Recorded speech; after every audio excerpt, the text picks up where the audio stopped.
नमस्कार, स्वागत है आप सभी का। मैं हूं आपके साथ पूजा कविया। जींद उपचुनाव का समय पास आ रहा है और जींद की चौधर के लिए सभी पार्टियां जमकर प्रचार करने में जुटी हैं। तो प्रचार के दौरान आरोप प्रत्यारोप का दौर भी जारी है।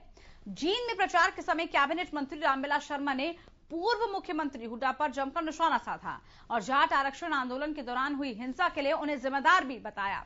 कैसे विरोधियों को निशाने पर लिया इस दौरान रामविलास शर्मा ने, देखिए खास रिपोर्ट में।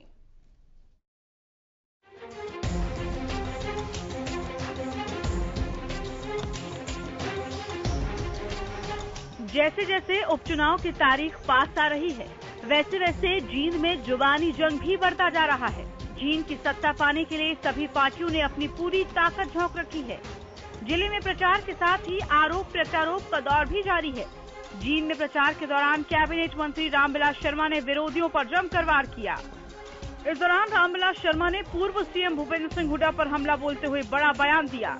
रामविलास शर्मा ने कहा कि आज वो लोग जींद की जनता के बीच विकास के नाम पर वोट मांग रहे हैं, जिन्होंने फरवरी 2016 में हरियाणा को जलाने का काम किया था।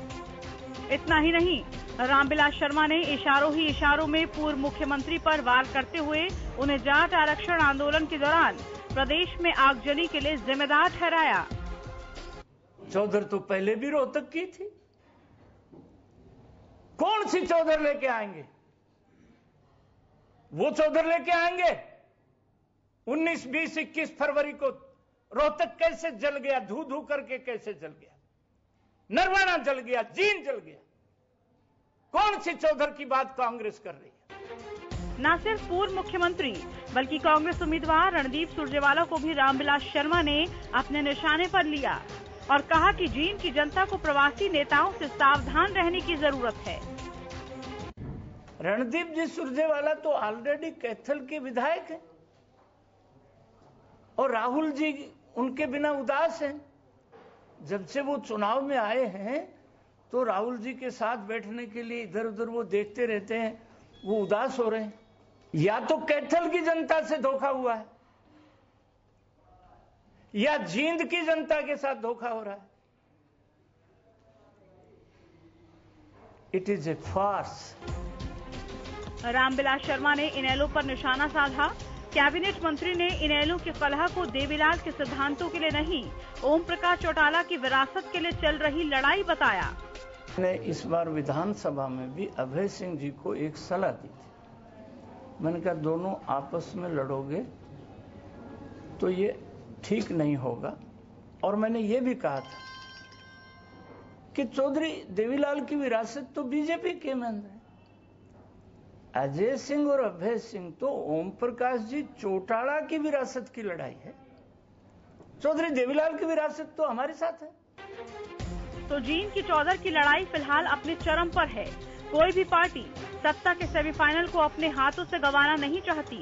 ऐसे में रामविलास शर्मा के इस आरोप का पूर्व सीएम भूपेंद्र सिंह हुड्डा क्या जवाब देते हैं, ये देखना होगा। Bureau report, Haryana news.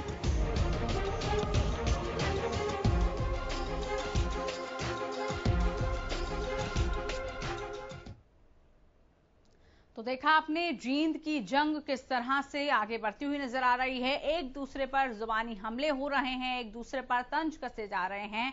सवाल यह है जींद की जंग आखिरकार कौन जीतेगा। लेकिन इस जींद की जंग में जिस तरह से पुराने मसलों को भी उठाया जा रहा है, चाहे बात जाट आरक्षण आंदोलन की हो, दौरान जो आगजनी हुई उस पर कहा जा रहा है कि ये आगजनी कांग्रेस के रहते हुई थी, कांग्रेस ने करवाई थी, जिसके बाद और भी अहम सवाल उठ रहे हैं। तो उपचुनाव की तारीख जैसे जैसे पास आ रही है, बहुत कुछ उथल पुथल भी देखने को मिल रही है और कोशिश यही है सभी दिग्गजों की, सभी पार्टियों की, नेताओं की कि वो जंग ये सभी जीतें।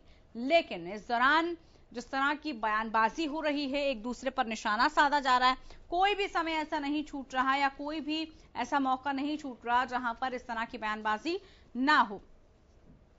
तो अब रामविलास शर्मा जब जींद पहुंचते हैं तो वो भी प्रेस कॉन्फ्रेंस के दौरान कांग्रेस पर भड़ास निकालते हैं, पूर्व सीएम भूपेंद्र सिंह हुड्डा पर भी निशाना साधते हैं जमकर और कहते हैं कि रोहतक की चौधर को वो नहीं बचा सके थे, आगजनी का हवाला हो गया था वो। जींद की चौधर को आप क्या बचाएंगे या जींद में क्या विकास काम करेंगे, सवाल इसको लेकर बहुत उठ रहे हैं।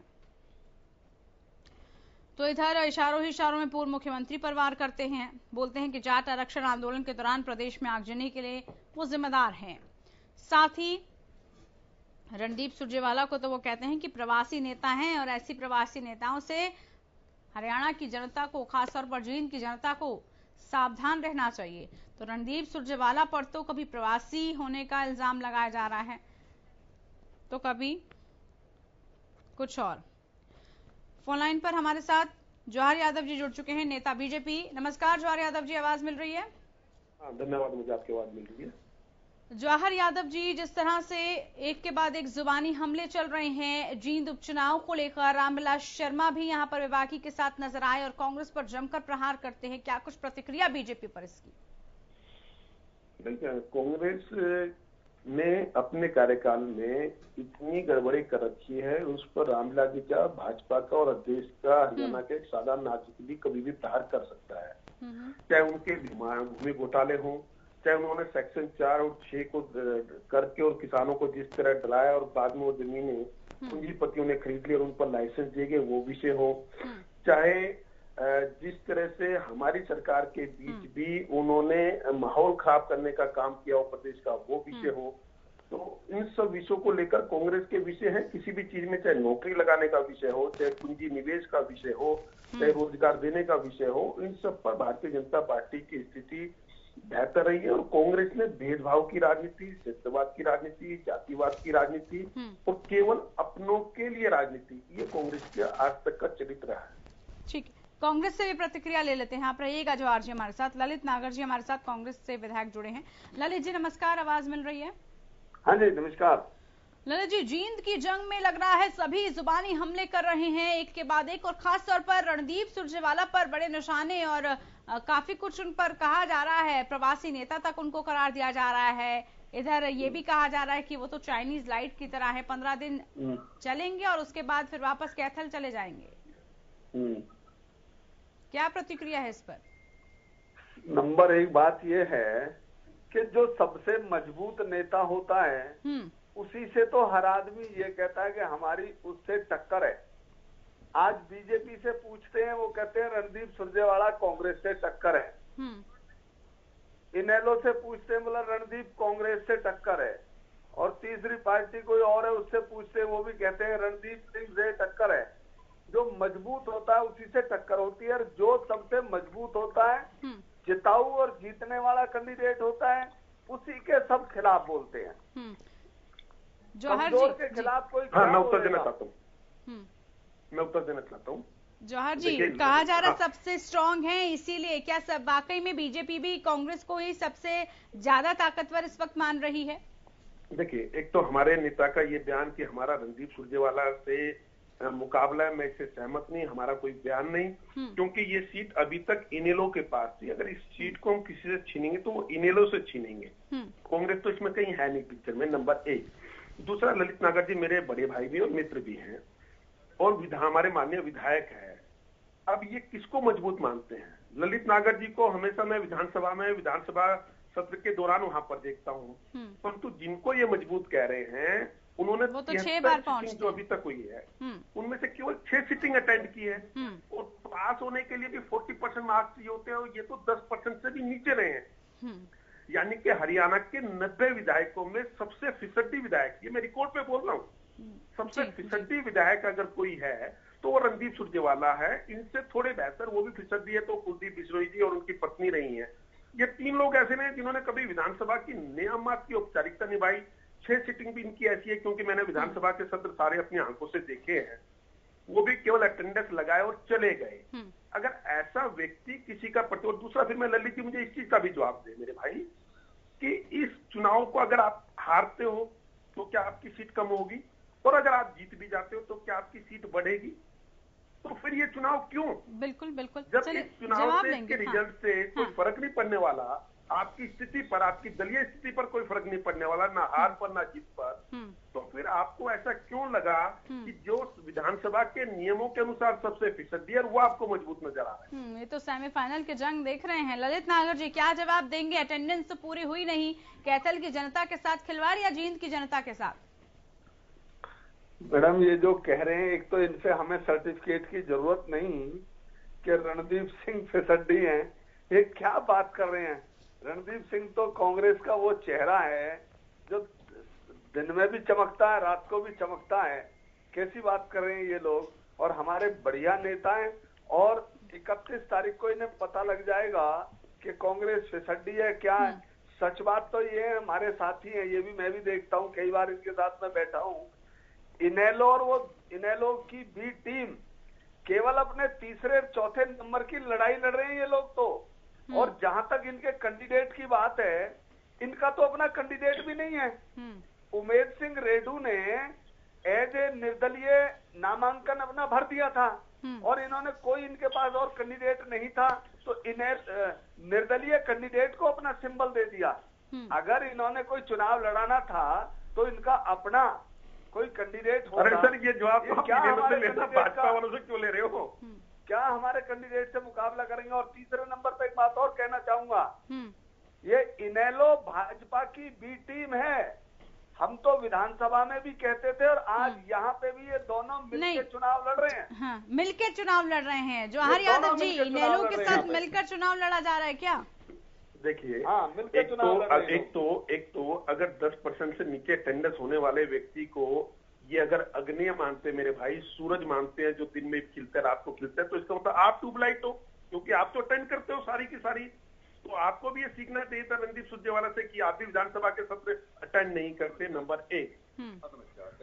दूसरा, इन्होंने कहा कि इनेलो हमारी बी टीम है, परंतु राज्यसभा का चुनाव इनेलो और कांग्रेस मिलकर लड़ती है जी। करनाल में मेयर का चुनाव इनेलो और कांग्रेस में मिलकर लड़ती हैं, और बी टीम हमें कहते हैं। और निश्चित रूप से मैं तो ये मानता हूं कि वो बी है, ए हम है क्योंकि हमारी 47 सीटें हैं, बी इनेलो है क्योंकि उनके 17 विधायक है, 19 विधायक है, सी पे कांग्रेस आती है क्योंकि उनके 15 विधायक हैं। तो ये तो आप ठीक कह रहे हो कि हम ए हैं, वो बी और आप सी हो। इस आंकड़े से तो मैं आपकी सहमत हूँ। चलिए, ललित नागर जी सहमत तो हैं वो इस बात से, लेकिन ये लड़ाई और ये सेमीफाइनल की लड़ाई सीट पर बने रहने के लिए, नंबर बनाने के लिए सवाल इसको लेकर उठ रहे हैं कि आखिरकार जींद की ये चौधर, जींद की ये जंग जीतेगा कौन। एक ब्रेक के लिए रुक रहे हैं। आप दोनों मेहमान हमारे साथ जुड़े रहिएगा, क्योंकि सवालों का सिलसिला आगे भी हम जारी रखने वाले हैं।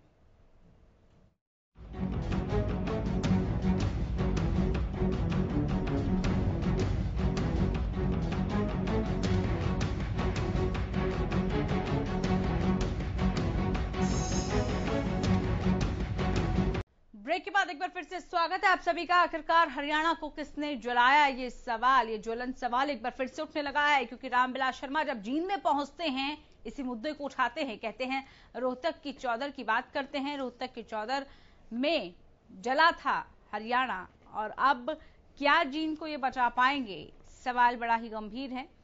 और इसको लेकर ज़बानी जंग भी चल रही है। रणदीप सुरजेवाला को अलग अलग नाम दिए जा रहे हैं। कभी प्रवासी नेता कहा जा रहा है उनको, तब कभी कहा जा रहा है वो चाइनीज लाइट है, 15 दिन ही चलेंगे और उसके बाद वापस कैथल में उनको जाना पड़ेगा। तो इस तरह की सियासी माहौल, सियासी सरगर्मियां काफी तेज नजर आ रही हैं।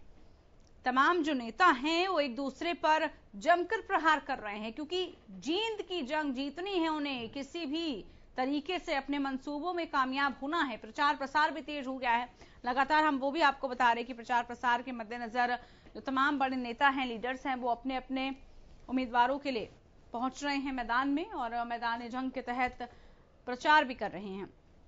और इस दौरान काफी मनमुटाव भी देखने को मिला, कभी किसी से, कभी किसी को टिकट ना लेने पर नाराजगी हुई। तो इस तरह का सियासी माहौल चल रहा है। लेकिन आज जींद की जंग में बात हम कर रहे हैं रामविलास शर्मा की। पहुंचते हैं वो, एक प्रेस कॉन्फ्रेंस करते हैं और काफी आक्रामक तेवर उनके नजर आते हैं, खासतौर पर कांग्रेस को लेकर। कहते हैं कि कांग्रेस क्यों जींद को जीतना चाह रही है, ये वही कांग्रेस है जिसने फरवरी 2016 में हरियाणा को जलाने का काम किया था, और विकास के नाम पर वोट मांग रहे हैं आज वो लोग।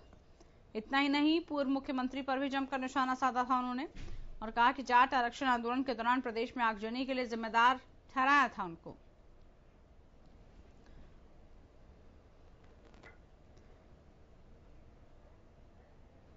इनेलो से विधायक हमारे साथ रणदीप सिंह गंगवा जी जुड़ चुके हैं। नमस्कार रणदीप सिंह जी, आवाज मिल रही है? नमस्कार जी। जी जींद की जंग की बात कर रहे हैं, कैसे देख रहे हैं अब आने वाले दिनों को आप, क्योंकि लगातार एक दूसरे पर जुबानी हमले हो रहे हैं और काफी कुछ सियासी बयानबाजियां हो रही हैं। सबसे पहले आपकी प्रतिक्रिया इस पर चाहेंगे। जींद हमारा इंडियन नेशनल लोकदल का गढ़ रहा है। निश्चित रूप से आज बहुजन समाज पार्टी का गठबंधन हमारा है, कमेरे वर्गों का गठबंधन है और निश्चित रूप से मैं कह सकता हूं कि आप देखना 31 तारीख को भारी बहुमत से हमारा उम्मीदवार उमेद रेड्डू यहाँ से जीतेगा। ठीक है, लेकिन यहाँ पर तो कहा जा रहा है कि सबसे ज्यादा बीजेपी और साथ ही साथ जो जेजेपी है उनकी लड़ाई हो रही है सीट के लिए। देखिए, प्रबल दावेदार मान रहे हैं अपने आप को। हाँ, भारतीय जनता पार्टी की जहाँ तक बात है, उन्होंने तो हमेशा आपस में बांटने का काम किया है, कहीं जात पात पे, कहीं धर्म के नाम पर, कहीं एरिया के नाम पर, केवल आपस के अंदर दरार डालने का काम किया है। हरियाणा प्रदेश की जनता जानती है, उसको देखा भी है 4 साल से। उन्होंने एक भी वायदा पूरा नहीं किया जितने वायदे किए थे, लेकिन कहीं न कहीं हमें आपस के अंदर बांटने का प्रयास जरूर किया है। और मैं जहाँ तक भारतीय जनता पार्टी की बात है, उनके पास तो कैंडिडेट ही नहीं था। कहीं न कहीं प्रलोभन देकर के जो हमारा कैंडिडेट था, जो एक्सपायर हो गए, उन्हीं के बेटे को वो लेकर के गए हैं। तो किस तरीके से यहाँ अच्छी परफॉर्मेंस कर सकते हैं। निश्चित रूप से मैं कह सकता हूँ कि जो जींद की जनता का जो सहयोग मिल रहा है, जो समर्थन मिल रहा है, उसको देख करके आज मैं कह सकता हूँ कि हमारा कैंडिडेट भारी मतों से यहाँ से जीतेगा। चलिए, सभी आश्वस्त हैं अपनी जीत को लेकर। बहरहाल जीत किसकी होगी तय जरूर होगा, निर्णय जरूर आएगा। बहुत शुक्रिया रणवीर सिंह गंगवा जी समय देने के लिए हमें। जींद की जंग में जुबानी हमलों के साथ साथ सब कुछ हो रहा है, मैदान में सब उतर चुके हैं, लेकिन जींद की जंग जारी रहने वाली है कुछ और दिनों तक। फिलहाल के लिए इतना ही, नमस्कार।